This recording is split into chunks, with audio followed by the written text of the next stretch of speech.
I look at my body as an electronics lab. That next step in human evolution, I don't think I'm that... I really don't think that I'm that much in... Is it a magnet? Yeah, I literally have a magnet in my pinky. That's so cool. You're like an X-Men, dude. Well, welcome to another episode of Happy Hour with Hatchman. I am so pumped to introduce Len Noe. Am I saying that right? You are correct. All right. Absolutely. We got it. And Len is an ethical augmented hacker. We just met today. This is our first time having a conversation, so everything you're going to hear is going to be completely real, unscripted. We're just going to have some fun. I cannot wait to learn more about your business, your background, and what it is that you do. So Len, take it away, brother. I am a former black hat criminal. I'm a former one percenter outlaw motorcycle gang member turned cybersecurity professional. My claim to fame is I currently have 11 sub-dermally implanted microchips that allow me the ability to interface to RFID, NFC. I have magnets in my fingers, and I can literally hack your mobile devices through physical contact. I am a walking nightmare for secure facilities in the government, and I am an international cybersecurity speaker, a published author, and the subject of a documentary, and also a podcaster just like you. It's amazing, dude. So, I mean, you have literal physical implants in your body that have technological abilities. You said 11 total in your body? 11 total. Yes, sir. 11 total. Did you put them in yourself, or did you have like a No, surgeon? I didn't. Oh, no surgeon would touch me with a 10-foot pole. I mean, come on, let's talk about this for a second. Let's just think about this for just the mechanics behind this for just a second. How would that phone call even go? Hello, Dr. So-and-so. I bought this thing off the internet and I'd like you to put it into my body for me. I mean, nobody in their right mind is going to come near me with a 10-foot pole just around medical malpractice. You know, I got to say, we both share the same barber. I think you can get a little bit of length going on that beard, but we're both in the body augmentation stage. So honestly, I deal with nothing but body mechanics. Shout out to my mechanic. His name is Pineapple Tangora. He runs Shaman Modification here in Austin, Texas. This is the big one that I have right here. You can see kind of the outline right there. Yeah, that's a monster. It's actually bigger than a silver dollar, and that is a combination RFID NFC. Under the skin. You've just got it implanted under the skin. I've got another one right here. I have another one right here. I have a small bioglass. Let me see if that is so cool. Because this is like what Elon Musk is like talking about, right? Like the chips that are implantable. Or yours is different because yours is like hackable type stuff, or stuff for you to be able to. I guess what's the main purpose of it, right? These are basically tools, and just like Tylenol is a standard painkiller, but if you take 100 of them, they can be dangerous. These were never meant to be hacking tools. So these were meant to actually be used to replace a key fob to get into a gym or get into a shared space. There's even an implant. If you drive a Tesla, you can actually put your valet key onto an implant, put it inside your body, just get in your car and drive. Did you just get tired of losing your keys or what? Something along those lines. Yeah, absolutely. I even have implants that actually increase my security online.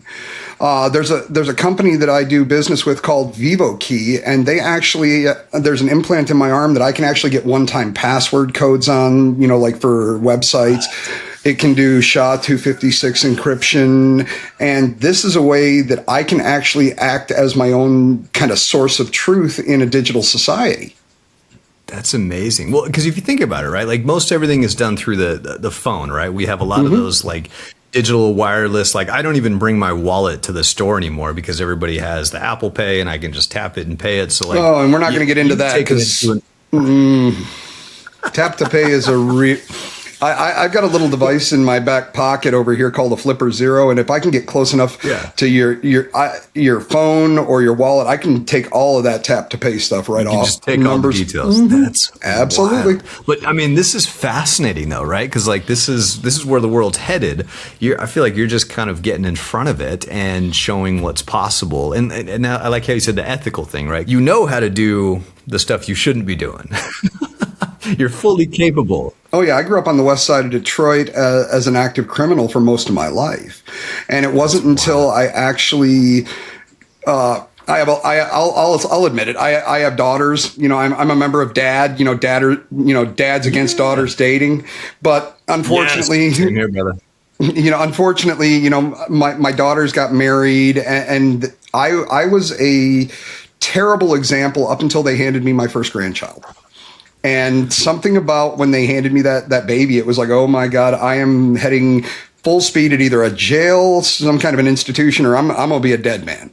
So it really was a life-changing moment for me. And it was like, if I want to make a difference and I don't want my grandchildren to meet me behind glass or visiting my tombstone, I needed to make some changes. And unfortunately, at the time, the only thing I was good at was fighting and breaking into computers. And I'm too old to fight at this point. So I'd rather just, fight, for people's rights, their privacy and their security. And I'll tell you what, it was a really cool change. You know, I still get to do all the same kind of stuff that I used to do, but now I get a much nicer paycheck. The amenities are great, and I don't have to worry about going to prison. Right. It's so funny. You answered that already. Like, it's like, what flipped the switch? So it was the birth of your grandchildren that just hit you, and you're like, I need to make better choices, and you've just flipped it from there, and this has become your passion now. So that's so cool. It was definitely one of those moments where I just remember promising this baby when they handed it to me. I was like, you're never going to look at me and be afraid the way your mother was. And I've really done a lot of work to try and improve myself as a person and what I can actually contribute to society. It's never too late, brother. So just cheers to you. That's phenomenal. I love hearing stories like that, because not everybody thinks that way, right? They think, especially when you hit a certain point in life, that you can't, it's like, what's the point? Or this is who I am. Or, I hear that excuse a lot. Well, this is just who I am. It's like, it's never too late to make a change for the better, right? So, I mean, dude, you're living proof of that. So yeah, just hats off to you first off for number one, having that switch in your brain and taking action and deciding to move forward and start to do these types of things. So what are your goals, like, with all of this? Like, are you trying to just see what you're capable of? Oh, I believe that I look at my body as an electronics lab. And I've had a lot of people tell me that they think that I may be that next step in human evolution. I don't think I'm that. I really don't think that I'm that much in. Is it a magnet? Yeah, I literally have a magnet in my pinky. That's so cool. You're like an X-Men, dude. It's not for the reasons that people would think. One of the byproducts of putting a magnet in the ends of your finger is the amount of nerve endings at the end of your fingertips is one of the highest collections in the human body. So that's any true. Movement of that magnet I can feel. So what it's done is it's actually given me an additional sense that I wasn't born with. So I can actually feel electromagnetic fields and currents. There's a lot of biology that goes into that too, right? Like, absolutely. I think we're still just, what is it? The human brain, we have barely tapped the potential of what it's capable of. And so you're experimenting with other items that you can literally put in your body to help magnify your capabilities in life, essentially. Absolutely. What I'm actually called is a transhuman. The term transhuman has nothing to do with my ideology or my preferences, but what it means is it's somebody who has augmented themselves with technology. And the term was actually coined back in 1956 by a natural scientist in London named Dr. Julian Huxley. And his philosophy was anyone who has a deficiency within the human body should be able to use technology to bring that individual back up to the status quo of everyone else. So the most common historical case of this would be the pirate with the peg leg. You lose a leg, you need to replace the leg. This is 2026, and I hate to say it, but anyone who's using a cochlear audio implant, a continuous glucose meter, a insulin pump, they are all transhumans according to Dr. Julian Huxley's philosophy. It's, like you said, technology to help the human body. Exactly. And then back in 1973, there was another gentleman who, thank God he changed his name because I couldn't say this guy's real name, but he literally changed his name to FM 2030. And most people may not know him by name, but he is actually one of the founding fathers of cryogenics. And he had a different philosophy on transhumanism that is more in line with what I'm doing. And he was like, it shouldn't stop at just maintaining the status quo of biological functionality. And if there is a way to enhance the human condition through technology, that should be allowed as well. That is what I do. Yeah, no, that makes a lot of sense, right? You don't think twice about when somebody has like a disability, right? The pirate that lost their leg, it replaces that leg. Or even like, the arm, like, again, people losing limbs or the cochlear implant when you lose your hearing, like, those are just getting them back to basic human function. You're talking about using that exact same technology or that same concept and augmenting and amplifying our capabilities as human beings. Absolutely. Fascinating. Let me put it to you this way. One of the newest implants that has hit the market is called the Inspire, and I'm sure you probably have heard it. It's a sleep apnea implant that people are getting. I've heard of that. Yes, I have. So I love to use this one as an example because a lot of people, don't get me wrong, I have friends and family that will like literally shut off their digital devices when I walk into a room, and I swear to God, they're waiting for my face to melt off, and I'm going to have the red eyeballs, and I'm going to look like a Terminator. The Terminator. I mean, it's not going to happen, but there's something, when you decide to start putting things in your body that are not meant to be there, people have this stigma around it. I love you talking about the Inspire implant because if you think about it, that is a completely enhancement-based implant. There's already a CPAP machine. You don't need it, but this enhances the human condition. So when you really sit back and look at it, there are more people that are doing things like what I'm doing. They're just doing it still within the medical realm. But there's going to be more and more people like me than people are going to realize, and it's happening at a rapid pace because all of the implants that I have up to this point are all purchased off of a website. You can go to dangerousthings.com. Love that. We're going to get that on there. Dangerousthings.com. All right. Absolutely. I'm one of the product ambassadors for them. So they've got everything from RFID, NFC. I mean, my next implant that I'm actually getting put in next month is actually has zero technology in it. But if you ask me, it's one of the most heartfelt implants that I'll ever get. It's called the Memora. And it's actually it's a memorial implant. How many times have you heard, I take my dead friend, loved one with me in my heart everywhere I go? Sure. I mean, pretty common. Well, I'm actually going to take them everywhere I go.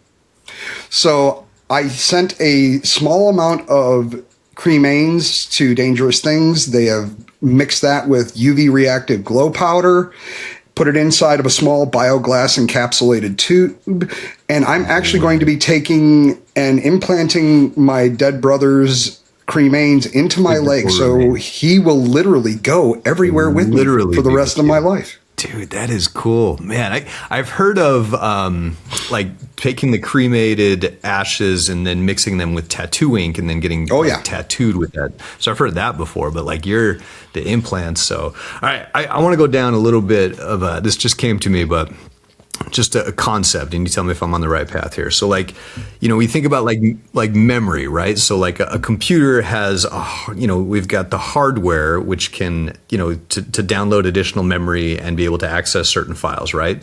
And so that's why I've thought like AI has been so cool because it's helped me. Is that someday possible to be able to like put memories in and stuff like that to like recap maybe forgotten memories? Memories in is a little different than memories out. So that's fair. Okay. Currently, but is that stuff possible? Like when you talk about human enhancement? Absolutely. Absolutely. Okay. I believe 100% that it is very, very possible. I mean, everybody knows about Elon Musk and Neuralink, but Neuralink, right. That's the common one. And he's a forward thinker. Believe it or not, Neuralink is not the one that I actually look at. There's another company based out of Melbourne, Australia called Synchron. And Neuralink is actually only on two trial patients, and Elon came out right at the beginning of this year and said that he plans to move Neuralink into full production by the end of 2026. Synchron is their top competitor. And if you just look at the science behind what they're doing, we're going to take a small little left into the possible gross. So I love it. If your listeners have a weak stomach, just turn it down for about the next 60 seconds and then come back. But fair. Let's hear it. The Neuralink is following the same basic path as all of the other brain implants before this. Neuralink is not the first time that we put a piece of technology into the brain. We've been doing that since the early 80s, and the original system was called BrainGate. Neuralink is using the same installation methodology, so it requires you to basically open the top of the skull. And one of the things that they found out after patient 1 for Neuralink was there was a big problem with Mr. Arbaugh. His name is, I forgot his first name, but his last name is Arbaugh. He was a quadriplegic. And I want to say it was 83% of all of the probes that they put into Mr. Arbaugh's brain pulled out. They did a firmware update on the action, and he lost functionality. You go like brain dead, basically? No, it's not. It didn't go. Oh. See, the thing people don't understand is brain-computer interfaces do not actually change the brain. What they do is they actually read the electrical impulses that are crossing the brain, and they will interpret those as signals and then allow that to be broadcast to a screen. More of like a monitor situation. It's a receiver more than a transmitter. Absolutely. That makes sense. Okay. They found out that they needed less electrodes in the brain, and they also learned that they needed to router a channel for the wiring on the inside of the skull and that was some of the stuff that was actually reported to the FDA for their request for patient 2. Sure. Now, Synchron, as I was saying, these are the guys that I think are a much better product. And the reason is they actually go in through the arteries in the neck, go up and expand on the inside of a capillary in the brain like a stent. So it's much lower risk to the patient, a lower entry point for the doctor who's performing the procedure. And at the end of the day, whether it's Synchron, BrainGate, Neuralink, the total functionality of BCIs at this point is just up, down, left, right, and click. That's it. To your point, do I think that we will eventually get to where we can actually get into the recessed memories of the brain, things like that? Absolutely. Yeah. I mean, I was reading not too long ago where there's a new possibility of using EEGs and AI with machine learning to actually turn EEG brain scans back into pictures. And this is being pushed as a potential treatment for Alzheimer's and shut-ins. So you'd be able to like the thoughts that you're having, the pictures you're seeing in your head, potentially be able to project them onto an actual screen. Holy shit. That would be fucking cool. Like that would be really cool.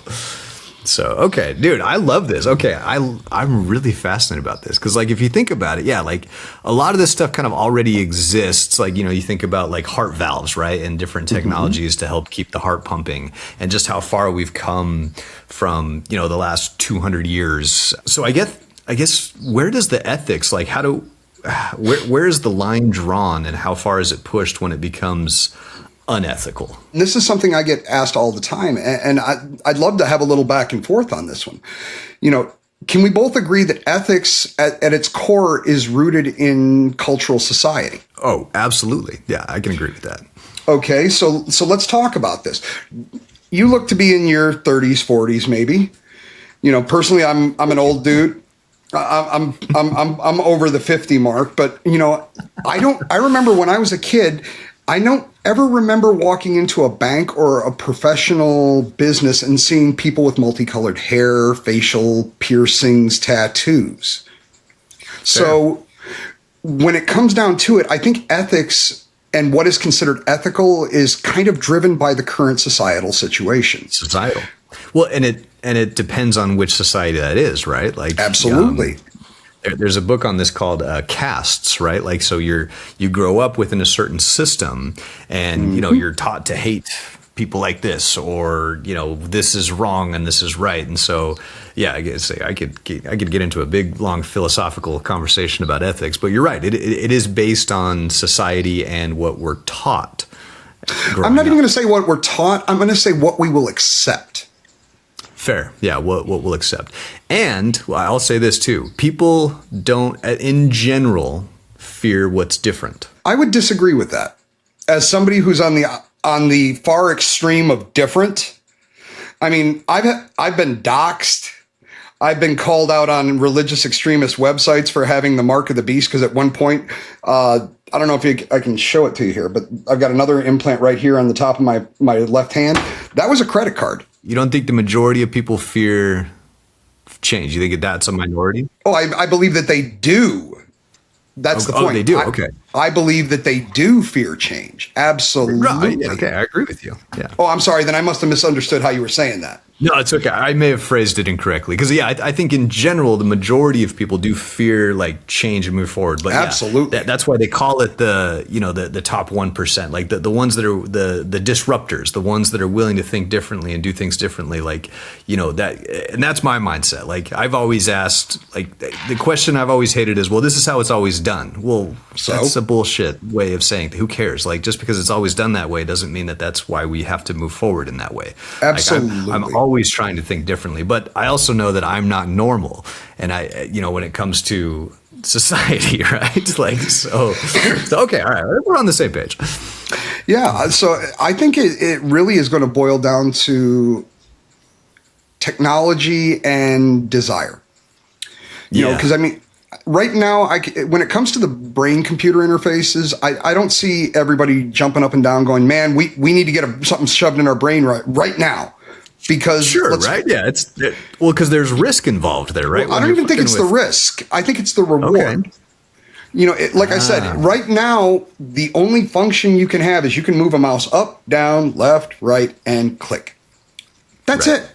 So correct. What happens when we can actually start to interpret a lot more of these neural signals that are going across the gray matter of the brain, and I can, start projecting things on the backsides of my eyelids. I can potentially start doing emails with thought. Then we're starting to get to a point where now the rewards are going to be worth taking that risk to get. So I think we're really going to have to just kind of wait and see the technology out. But, let's think about prosthetics, and, we brought up the peg leg, for the pirate. And, one of my best friends was in a severe accident. He lost most of his forearm, and he's just got one of those old, like 1980s hook kind of things now. And this is old technology, but we now have smart prosthetics, and they have found that if you line up specific sensors to where the nerve bundles were severed in the stumps, these people with amputated or removed limbs can have tactile response. They can detect heat. They can get cold. Yeah. So, and they can feel. I didn't know that. Yeah. I knew they could like move fingers and stuff and grab. Oh no, they now can feel pressure, heat, cold differential. Oh, absolutely. They have sensors in the tips. They have sensors in the fingertips of the prosthetics. And let's say, my arm was severed right here. The nerve bundles that were going down my arm, it's not like they just disappeared. They just stop. Sure. So they lined specific sensors up to match up to where the nerve bundles are severed within the stumps, and they can actually read signals back and forth. The difference between like somebody who maybe lost an arm, right? An amputated person who used to have a hand and could feel things, to maybe somebody that was born with a deformed hand and doesn't have that same type of feeling. Do you think it's something biological that's like embedded in our DNA for them to be able to understand that? Oh, you see, you opened the three letter Pandora's box. Ooh, let's go. I think honestly, all right, we're going to go down the rabbit hole, man. We're doing this. Let's do it. When we were all at the point of conception, we're all just the same cells. Certain Correct. cells, and during the gestational period for pregnancy, these cells turn into bone, these cells turn into muscles, these cells turn into this. We have CRISPR technology, which is genetic gene editing. I was reading an article on futurist.com about a month and a half ago where, as an experiment, they used CRISPR-Cas12 solution injected into specific T cells, and they wound up getting a kidney to secrete 3 separate enzymes that, when combined, formed insulin. So it's programmable. Exactly. I don't think anything about the human body is locked in. And the fact that we are now starting to generate the tools necessary to be able to augment and modify the base code of our DNA, I don't know why we will have diseases. I don't know why we will have, I don't think we will. I think, the future is very bright for humanity as long as we can, keep our humanity and make sure that these types of opportunities and treatments are available to the masses and not only the people that can afford them. I agree. I tell this to my kids, because I've got 2 kids myself, and it's like it's such an exciting time. Like just from the time, because I'm 40, by the way, so we're pretty much dead on.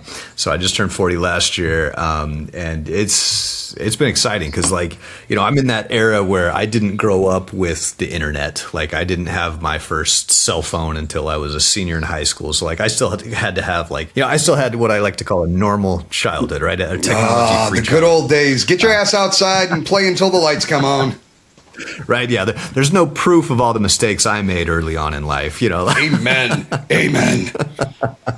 There's no video recordings of all the bullshit that I did growing up. So, but I also kind of grew up with it, and I was an early adopter of it. That I was, I work in finance and I'm in real estate and mortgage. That's what I do for a living. But I saw this social media side of things very early, and I always believed in it. And as I was because I was one of those guys. I was a salesman early on, and I was making 150, 200 cold calls a day, and I'm like, why can't I just make a video that says the same conversation and then maybe 100 people see it and then it has the same effect, but I'm not spending 8 to 10 hours a day doing the same thing when I could spend 10 to 15 minutes. And I was doing both, but social media changed my whole business. But anyway, to your point with the technology, seeing just where it's come and what's possible, it is just fascinating to me, and I guess I just never put the 2 and 2 together of combining that with the human body and seeing what we can do. Because you're right, my parents had always told me look, you came as you are, this we did the best to teach you, and we taught you our beliefs, and I grew up in a very religious household, but I've always just kind of been a certain way, and I do think that, right? That's the whole, the soul piece of it, right? We are who we are. We have our certain beliefs. We have what we're willing to, stand up for. But then you take the technology, right? And technology, where did that come from? It came from humans. It came from individuals. That's still the core of it, right? Somebody still invented that. And so I think it's that next step of the collective of the human knowledge kind of coming together for the betterment of humanity. So I'm all for it, dude. I think this is just so fascinating. This is not where I thought this was going to go. I kind of throw a lot of people for a loop. Do you get a lot of pushback? I'm a very open-minded person, but because I don't pretend to know anything. I really. Well, that's the smart. I'm the same. I'm smart enough to know that I know nothing. Correct. Yeah. I have my own experiences, but I also am a very empathetic individual, and I know that everyone else has their own. But I've just never understood, I'm right, you're wrong. I would never say that to anybody. I'm but if you had people tell you that, Oh yeah. Oh, I've been physically attacked. I've been, like I said, I've been doxxed. Oh yeah. And that's terrible, man. I'm sorry. And it's usually, and sorry to say, it usually falls into the Karen and Darren categories. Yeah. But to be honest, the younger the person, the more open-minded I feel that they've been to what I'm doing. It's usually people in my own age bracket or older that really seem to have a problem with what I'm doing. I mean, one of my favorite stories to tell people is, I was not raised in a very religious household, but my grandmother was extremely religious. And my grandmother essentially raised me. She was the most wonderful person in the world to me. And I remember when I first started getting the tattoos, and she was like, Len, your body is your temple. And I was like, yeah, it's still my temple. The only difference is I put a different coat of paint on the walls. Exactly, it doesn't right? change who I am. You've been to a temple? They got tons of paintings on the walls, man. Like, oh yeah, the ones have the best murals on the ceilings. Like, oh, I'm telling you, I've been around the world literally 6 times. I've presented my security research in 75 different countries in every major cybersecurity event around the world. I presented in front of governments. I presented to nation states. And that's cool. The truth is, I'm just the calling card. There's going to be more like me, and I'm not even the first. There was a group, and I believe they were based out of Pittsburgh. It was either Pittsburgh or Philadelphia. Don't quote me on. It was one of those two, but they were called Grindhouse Wetware, and this was a group that was selling implantable technology back in like 2014, 2015. Even if you just take a look at dangerousthings.com alone, there's been close to 100,000 implants that have been sold. So there's the potential for 100,000 individuals walking around the planet with the same capabilities that I have. The only difference is I don't have a problem letting people know. I love that. Yeah, you're open about it. Absolutely you're telling. Because I didn't even know this was a thing until we met today. Like, I had never heard of this type of thing. Like, again, to a certain degree, but not to what you're talking about. So I want to get more into like the purpose behind the implants, and like, I think you touched briefly on it, but what's the main draw? As I said, I'm a former criminal. I'm a former black hat, and as such, my general train of thought is, how do I skirt the rules? I'm okay. And even when you like to live in that gray, I prefer taupe. Taupe, I like that. I'm a taupe hat. But one of the things that I discovered during my initial research into the implants was, are you familiar with HIPAA? Yeah. Well, basically, when you take a look at the current privacy restrictions and requirements around HIPAA, once you put any type of thing into your body and it becomes subdermal, it takes on, whether it's a medical device or not, the same medical privacy laws. So I, as a hacker, have governmental protections for my tools because the police are not even allowed to ask me about them. And it's even more strong in the European Union. A lot of sense, right? Like, yeah, you can't confiscate something that's in your body. Like, so, like, if anything, your banking, your whatever, like, it's it's more secure. Well, it's not even so much secure. It's more along the lines of, let's say I want to come in and I'm going to try and break into your building. This implant that I have right here is actually able to do about 300 different physical access protocols for badging systems. So if I can skim your ID badge, write it down to an implant, and break into your building, and then even if they catch me, all I have to do is play stupid, because at least here in the United States there is. And I'm really bad with my Latin, but I believe it's pronounced as mens rea, which means malicious intent. So if you can basically break the law and not get arrested, there has to be certain elements of criminal intent. So in the old days, if I was going to try and break in, I would need lockpicks. I would need a copy of your cloned card. And when they catch me, they find the lockpicks. They find the cloned card. They find the tool that I'm using. And it's like, well, congratulations. You get to have a state-funded vacation. So let's look at me.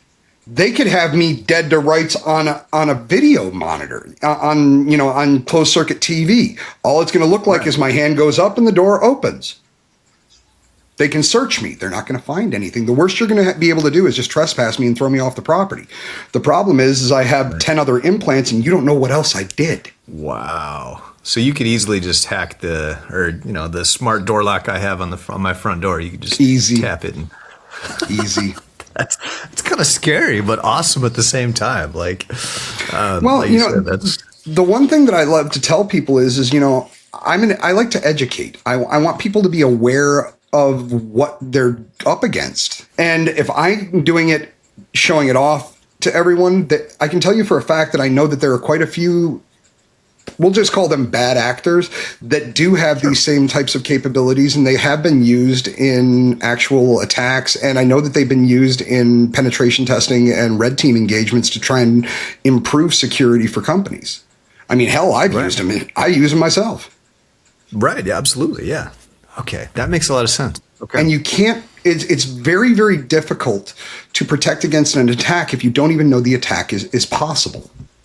Right. And there's no evidence, right? Like you get searched and there's no key cards, there's no lockpicks. Like it's something that's physically implanted in your body. So you're really coming at it from like, I am the attack vector. Right. Absolutely.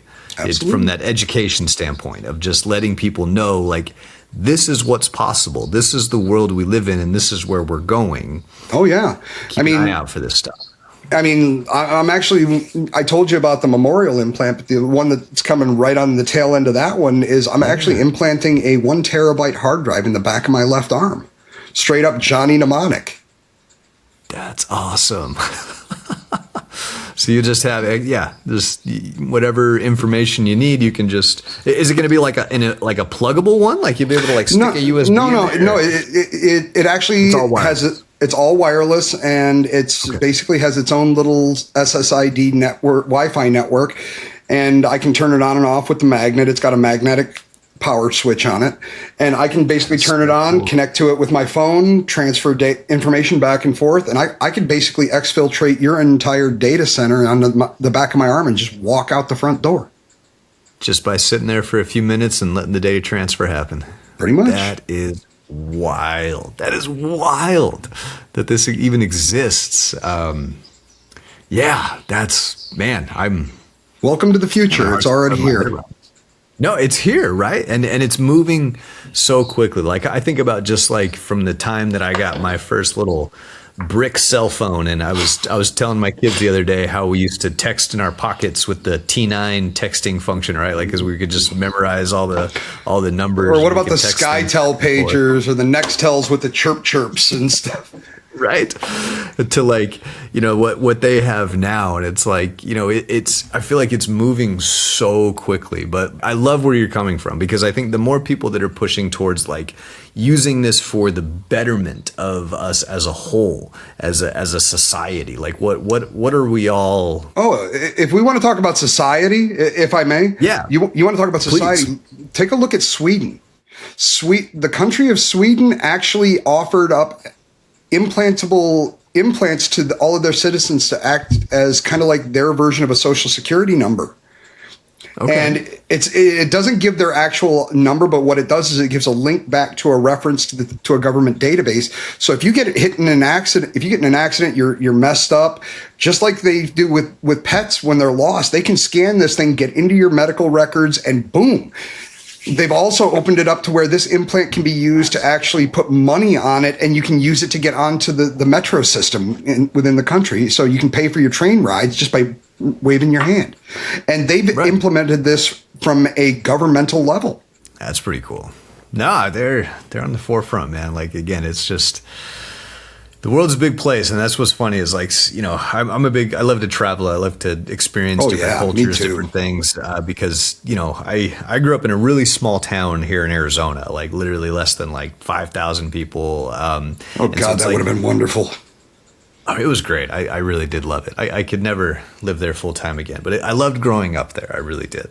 And I still, a big part of the community, even though I don't live there anymore, but the world's a big place, and there's a lot of different cultures and people. And so like, the more I study, especially just all aspects of things, it's like, I feel like humanity, we're all more on the same page than we realize if we just talk to one another, right? Like, well, if we could take the governments out of the picture. I agree with that too, actually. Like, well, the problem is we're forced to choose a side, especially the American government, right? There's right or left, there's red or blue, there's a line drawn and you're forced to choose a side. But I think the majority of us kind of stand in the middle and we can see both sides to things.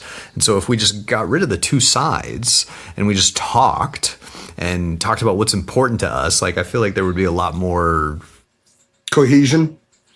Yeah, Yeah. I've said for years, I've been to 75 countries, and every person for the most part that I've met, we're all the same. We all want the same things. We want a job. We want to be able to take care of our families. It's usually the governments that complicate things. And I'll just leave it at that. And I'm not talking about the U.S. I mean governments in general.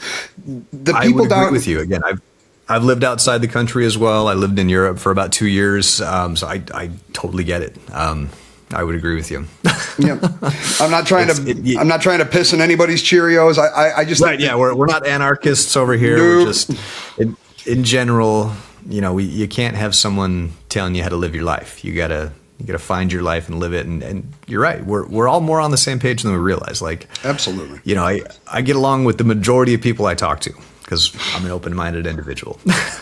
Ditto. I'm going to butcher this quote, but I believe it was Mark Twain that said, "Travel is the end of bigotry, indifference, and injustice." And I think everybody should get out and see as many cultures and get as much exposure to life as possible. I agree with that as well. Yeah, that's one of my main goals in life, and kind of my next step with everything. Like I spent a lot of years working really hard and spending 10, 12, 15-hour days in the office and just wasting my life away. And now I'm a single dad to my 2 kids. That's one of our goals. It's like, okay, now that I've built a lot of this stuff up, like, let's go experience the world. And so we have a list of like all the places we want to travel, all the things we want to experience, because like, to me, that's what life's all about. Like, let's see what's out there. And I'm trying to raise very open-minded kids as well and show them that it's like you said, like people in general, I think, are good. Like, we've got good people out there.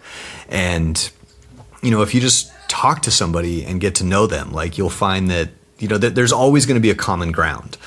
We have more in common with everybody than we have differences, if we want to take the time to actually. The problem is, like, you bring in a third person who's more in agreement with one or the other, and then it starts to become a fight. So like, it's I don't know. I'm still trying to figure out how we solve all of that, but but I do think a lot of it starts with education, and so that's why I love that you're coming from where you're coming from, because it's a point of. I'm not here to tell you what to do. I'm not telling you this is how you should all live. I'm just saying this is what's possible. And this is what's here. Yep. And we are not going anywhere. And it's just going to get more exacerbated as the technology continues to improve. I mean, the big thing that's holding most of us back right now is the power issues. And I was just reading yesterday where we're starting to see really amazing improvements in graphene technology and graphene batteries. I'll be able to have it in a completely embedded system in my arm here within the next 2 to 3 years. I 100% believe. That is so cool. Well, Len, so I know I got your book on here. I'm going to buy your book today. I cannot wait to read this thing because I love this type of stuff. And I've been looking for a new book to read anyway. So I'm an avid reader. I spend every morning after I wake up, I have my coffee, get my kids to school, and then I read a book. And then I work out, and then I start the rest of my day. But reading is an essential part of my day. Well, if that's the case, can I offer you a suggestion for one other book? This is the one that I just got done reading. It's called The Art and Science of Meta-War by Win Schwartau. It's essentially the hidden manual to everything that's going on in the world right now in terms of overstimulation, disinformation, and how the human mind interprets it all. And Win Schwartau is actually one of the godfathers of cybersecurity. He was actually the one that back in the 80s testified before Congress and said that computers could be the equivalent of a digital Pearl Harbor. And he's now pushing the ideas of cognitive security, where we're using cybersecurity concepts mixed with psychological tools to actually try and protect our own brains from the overuse of technology being weaponized. Because that's the thing, right? This overstimulation, like, again, the kid, I'm the oldest in my family as well as far as like siblings goes, and so I've got a niece who was just born. She just turned a year old last month, and so she was the first. I can't remember even what they call that generation, but like basically the firstborn where AI is already in existence in the world, and she's a baby. So like it's this whole new generation, and so I think about that a lot. It's like, okay, like that's going to be a completely different world than the ones that like we grew up with, right? Like we didn't even have the internet, let alone AI. I wish we had more time. I wish we had that more time. overstimulation, right? Like Well, it's not even the overstimulation. Real quick, because I know we're coming up on time, but just something to think about. And if you want, I'd be happy to come up and we can do a follow-up episode at another time. For sure. One of the things, and I've done a lot of research, put out quite a few articles on this, is you brought up the fact that this is the first generation that's born into the AI age. So these, at least when we were younger and growing up, when we were watching the news, that was Walter Cronkite. If we saw somebody who looked like Richard Nixon, it was usually a really bad, ugly plastic mask. We now have deepfake. We have 11 labs where you can clone someone's voice with the 8 seconds worth of audio. We are currently raising an entire generation of people that do not have that same rooted hold of fundamental reality. They don't know what's real. No, and they never will. I really do believe that just truth, and when I say truth, I'm not talking about your truth or my truth, but the truth is eventually going to become the most costly and valuable commodity in the disinformation age. I preach a lot of that same thing. So I talk a lot about, because this AI age that we live in, what people crave the most is authenticity. They want to know what is that real true, something that can't be replicated. And we as individuals, what we all have, that we all are, we're all special, just like everybody else, right? But being able to use that for the betterment, however that works in your life. So I don't know. I think that's where it's going to come down to. So truth, I think, is right on that same realm. Is we're all after authentic truth. I'm going to just throw this out there just as a final comment. I think that's what people will say, but what I really think people in their heart want is the dopamine release that they get from playing with the technology and the instant gratification. That's why it's self-propagating. We are all addicted, myself included, but sure. I do a lot of research into the mental and the biological cues for technological addictions. And we say we want the truth, but what we really want is that next dopamine hit. The next dopamine hit, right? That's it. No, it is. That's the physical side of it. Like that's we all crave the likes, the happiness, that boom. Yeah. Now we just need to get Al Jorgensen in ministry and to redo just one fix to just one like. For real. No, it's, and I teach a lot of that because on the finance side of things, I talk about, our levels and measure of success. It's like we all have it in our heads that we need 1 million likes and we need 1,000 comments. No, the goals are different based on what you're trying to accomplish. And so anyway, but you're right. Like psychologically, that's what we all want to be accepted. We all want to be liked. We want to be liked like everybody for the most part, right? As much as people say, "Oh, I don't care what people think," they're full of shit.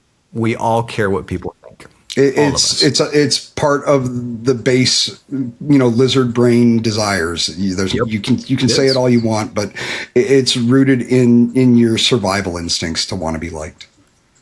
It absolutely is. Yep, I agree with that 1,000%. So, Len, this has just been amazing. We'll definitely need to do a follow up because I could talk all day on a lot of this stuff, and I know my editor is going to be pumped to review this one because this is right up his alley too. So he's also a tattooed white guy. Just my last tattoo artist had one of the coolest slogans I've ever seen for a tattoo place, and I'll close on this. Of course. Basically everything I've done is just permanent proof of temporary insanity. Amen to that. I think that's how we close it out. So, Len, appreciate you. Thank you so much for sharing your knowledge, your information, and the next step of human evolution. Let's check this guy out. Check out his book. We've got Human Hacked Lessons, Augmented Ethical, and then I'll make sure to get the website and all your contact details up on here. www.i-am-machine.com for if you want an autographed copy of the book. We have the trailer for my movie out there. I would also suggest check out my Medium account. I've got some amazing articles that seem to go right in line with everything that you're talking about. And I really want to thank you for the opportunity to come on here. I've had a great time and I'd love to come back. You're a really easy guy to talk to. Oh, thanks, my man, dude. It's been my pleasure. Thank you for sharing your knowledge, your time, your energy. Time is the one thing we don't get back in this world. So I really do appreciate you, spending it here with me today. So, my man. Absolutely.